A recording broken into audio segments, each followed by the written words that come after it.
Hello students, welcome to Commerce Site. Myself Amit sir. So today's topic is functions of management. Last तीन lectures में हम लोग ने तीनों टॉपिक किया, प्लानिंग, ऑर्गेनाइजिंग, स्टाफिंग. आज हम डायरेक्टिंग देखेंगे और फिर नेक्स्ट टू टॉपिक्स में हम लोग कोऑर्डिनेटिंग एंड कंट्रोलिंग देखेंगे. सबसे पहले हम लोग वापस से मैनेजमेंट का मीनिंग देख लेते हैं. तो मैनेजमेंट क्या है? एक फोरकास्टिंग प्लान है जहां पर हम लोग क्या करने वाले हैं, हम प्लान करने वाले हैं. अकॉर्डिंग टू द प्लानिंग जो भी हमें रिसोर्सेज रिक्वायर्ड है उसका हम अरेंजमेंट करेंगे और हम अपने स्टाफ को कमांड करेंगे और टाइम टू टाइम उसे कंट्रोल करेंगे सो दैट वो हमारा जो स्टाफ है वो अच्छी तरीके से काम कर सके. आज जो टॉपिक है वो क्या बोल रहा है? डायरेक्टिंग. अब जो डायरेक्टिंग है वो किसको हम करेंगे? तो हम अपने स्टाफ को करेंगे. तो डायरेक्टिंग जो है वो क्या है? एक सोल है, मैनेजमेंट फंक्शन का एक सोल है कि विदाउट डायरेक्टिंग हमारे जो भी एम्प्लॉयज है, हमारे जो भी स्टाफ है वो अच्छी तरीके से काम नहीं कर पाएंगे. तो अगर स्टाफ को अच्छी तरीके से काम करना है या काम करवाना है तो उनको प्रॉपर हमें डायरेक्शन देना पड़ेगा. तो डायरेक्टिंग में क्या क्या आता है? तो इंस्ट्रक्शन देना है, हमें हमें अपने एम्प्लॉयज को गाइडेंस देना है, टाइम टू टाइम उससे कम्युनिकेट करना है, हमें अपने एम्प्लॉयज को इंस्पायर करना है, मोटिवेट करना है और हमें अपने एम्प्लॉयज को इस तरीके से सुपरवाइज करना है सो दैट जो भी हमारे ऑर्गेनाइजेशन का गोल है वो गोल हमारा अचीव हो सके.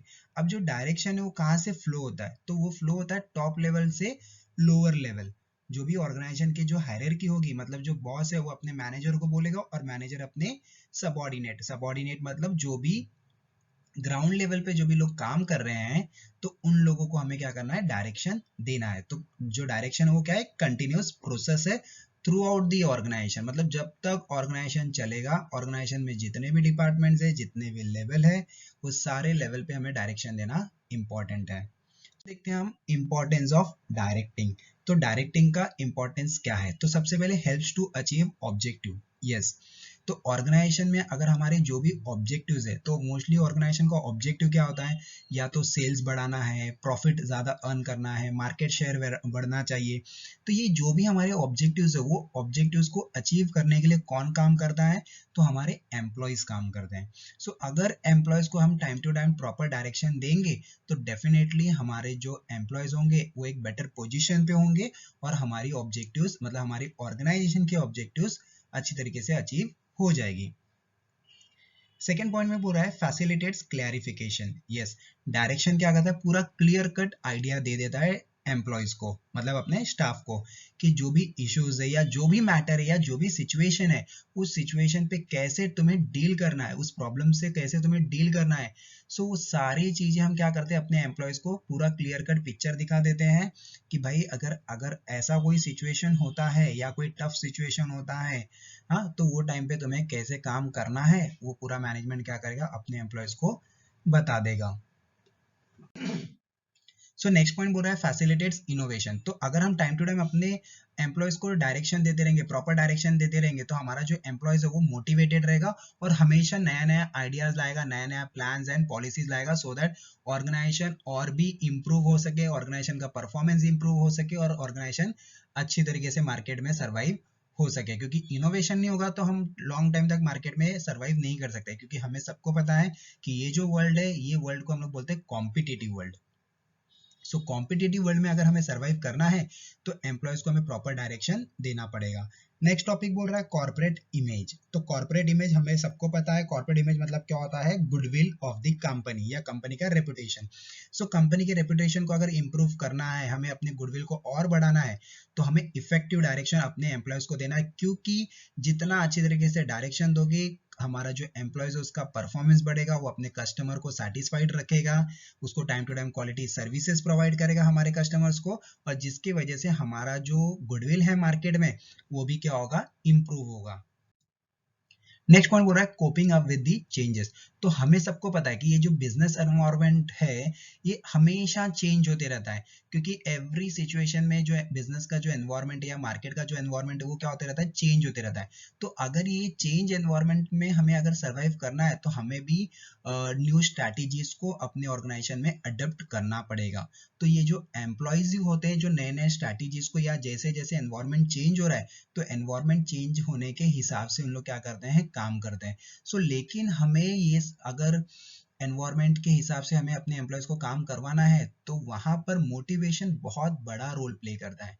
मोटिवेशन हम कैसे करते हैं? तो monetary and non monetary, time to time हमें अपने एम्प्लॉयज के साथ कम्युनिकेट करना पड़ेगा। हमारे जो ऑर्गेनाइजेशन में जो लीडर्स होते हैं वो भी अच्छे लीडर होने चाहिए, सो दैट वो लीड करेगा टीम को और टीम क्या करेगी, अच्छी तरीके से काम भी करेगी। और एम्प्लॉयज को हमें हमेशा क्लियरली बताना है कि भाई अगर एनवायरनमेंट चेंज होता है तो अकॉर्डिंग टू दैट तुम्हें भी क्या करना है, नए नए स्ट्रैटेजीज को अडेप्ट करना है, सो दैट हमारे ऑर्गेनाइजेशन का भी क्या होगा, पॉजिटिव आउटकम होगा। यस, जैसे for example E filing, use of robot at work place etcetera. तो जैसे जैसे कुछ भी चेंजेस होता है तो हमें ये सारी चीजों को भी अडेप्ट करना आना चाहिए। फिर बोल रहे हैं effective utilisation of resources. Simple है कि हमारे ऑर्गेनाइजेशन में जो भी रिसोर्सेज है, चाहे वो फिजिकल रिसोर्स हो मतलब मशीनरी, चाहे वो ह्यूमन रिसोर्स हो मतलब एम्प्लॉयज, चाहे वो कैपिटल रिसोर्स हो, जो भी हमारे पास पैसा है, जो भी हमारे पास कैपिटल है, तो उसका हमें वेस्टेज नहीं करना, उसका हमें क्या करना है, बेस्ट यूज करना है। सो प्रॉपर डायरेक्शन की वजह से क्या होगा, जो भी एम्प्लॉयज है या प्रॉपर इंस्ट्रक्शन की वजह से क्या होगा, जो भी एम्प्लॉयज है वो क्या करेगा, वेस्टेज कम करेगा। डुप्लीकेशन ऑफ एफर्ट्स मतलब डुप्लीकेशन काम कम होंगे, क्योंकि हमने हर एक एम्प्लॉयज को उसको क्लियर कर डायरेक्शन दे दिया है कि आपका रोल यही है। जैसे प्रोडक्शन डिपार्टमेंट को डायरेक्शन दिया प्रोडक्शन करने का, सेल्स डिपार्टमेंट को हमने डायरेक्शन दिया आपको सेल्स करना, वैसे ही marketing, research and development team, HR department, तो हर एक डिपार्टमेंट को अपना अपना काम पता है, जिसकी वजह से डुप्लीकेशन ऑफ काम नहीं होगा। और जो भी हमारे सबऑर्डिनेट्स है उन लोग क्या करेंगे, जो भी रिसोर्सेज है उसका इफेक्टिव यूज करेंगे, प्रोडक्शन यूज करेंगे, मतलब उससे हमें ज्यादा से ज्यादा प्रोडक्शन होना चाहिए।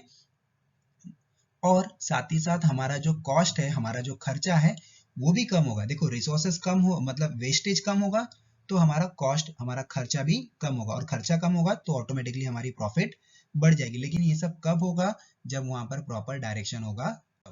नेक्स्ट पॉइंट बोल रहा है क्रिएट्स टीम स्पिरिट। तो अगर हमें अपने ऑर्गेनाइजेशन में टीम स्पिरिट बढ़ाना है तो हमें अपने एम्प्लॉयज को प्रॉपर डायरेक्शन देना पड़ेगा। डायरेक्शन से क्या होगा, हमारे ऑर्गेनाइजेशन के जितने भी सबऑर्डिनेट्स है या जो भी स्टाफ है वो एक टीम में काम करेंगे, और जब लोग टीम में काम करेंगे तो वो ऑर्गेनाइजेशन के लिए ही पॉजिटिव फैक्टर होता है, और जिसकी वजह से ऑर्गेनाइजेशन भी क्या होती है, ज्यादा से ज्यादा सक्सेस अचीव करती है। तो जो रोल है मैनेजर का, वो सबसे इंपॉर्टेंट रोल क्या है मैनेजर का, to guide and to motivate. हमारे एम्प्लॉयज को या हमारे सबऑर्डिनेट्स को तुम्हें क्या करना है, गाइड करना है, टाइम टू टाइम उनको इंस्ट्रक्शंस देने हैं, और टाइम टू टाइम उनको मोटिवेट भी करना है, सो दैट हमारे जो भी प्री डिटरमाइंड गोल है वो भी हमारे अचीव हो सके। फिर बोल रहा है इंक्रीज इफिशियंसी लेवल। तो इफिशियंसी सिंपल होता है मतलब परफॉर्मेंस। तो प्रॉपर डायरेक्शन होगा तो परफॉर्मेंस भी क्या होगा, हमारा इंक्रीज होगा। लेकिन सपोज अगर डायरेक्शन ही नहीं दे पा रहे हो तुम, तो क्या होता है वहां पर जो हमारे एम्प्लॉयज है उनकी परफॉर्मेंस भी ज्यादा इंप्रूव नहीं हो पाती। इसीलिए बोल रहा है guidance and motivation is given to subordinate to perform their best level. तो जितना ज्यादा तुम गाइडेंस और मोटिवेट करोगे अपने सबऑर्डिनेट्स को, तो वो भी क्या करेंगे, ज्यादा से ज्यादा अच्छी तरीके से परफॉर्म करेंगे, और जिसकी वजह से सारा ऑर्गेनाइजेशन में पॉजिटिवली रिजल्ट हमें मिलते रहेगा। और इवन इफिशियंसी का एक फॉर्मूला भी है छोटा सा, कि it is an ratio between return and cost. अगर कम कॉस्ट में ज्यादा रिटर्न लाना है तो डायरेक्शन शुड बी प्रॉपर। फिर पॉइंट है रिड्यूस एब्सेंटिज्म। तो प्रॉपर डायरेक्शन की वजह से क्या होगा, एब्सेंटिज्म भी कम होगा। जैसे मैंने यहाँ पर एग्जांपल लिया है, अगर एक लेक्चरर या एक प्रोफेसर अपने स्टूडेंट्स को प्रॉपर डायरेक्शन देगा तो स्टूडेंट्स उसके नेक्स्ट लेक्चर में ज्यादा एब्सेंट नहीं होंगे। अगर स्टूडेंट्स को प्रॉपर डायरेक्शन नहीं मिल रहा है, लेक्चर समझ में नहीं आ रहा है, तो डेफिनेटली एब्सेंटिज्म बढ़ जाता है। तो प्रॉपर डायरेक्शन क्या करता है, एब्सेंटिज्म को रिड्यूस करता है। फिर नेक्स्ट पॉइंट बोल रहा है रिड्यूस और remove the gap between planning and performance. तो प्रॉपर डायरेक्शन की वजह से क्या होगा, या तो जो भी हमारा गैप दिख रहा है प्लानिंग एंड परफॉर्मेंस, मतलब हमारी जो प्लानिंग थी वो समझो 10 CR अर्न करने की थी, लेकिन राइट नाउ हमारा जो परफॉर्मेंस है वो 10 CR से भी बहुत कम है।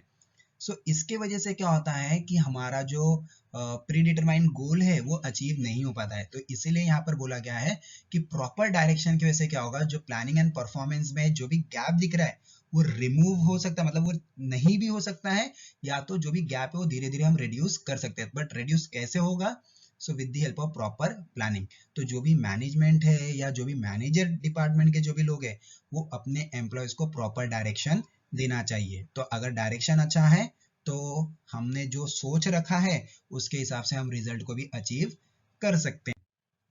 सो आई होप आपको सारे पॉइंट्स क्लियर हैं। अगर फिर आपको कुछ डाउट है तो आप मुझे लिख सकते हो इस email ID पे iamamit@yoursuccesspartner@gmail.com। मैं ट्राई करूंगा आपको सिंपल से सिंपल नोट्स में वापस से रिवर्ट कर सकूं। Thank you. तो हम मिलते हैं नेक्स्ट लेक्चर में एक नए टॉपिक के साथ।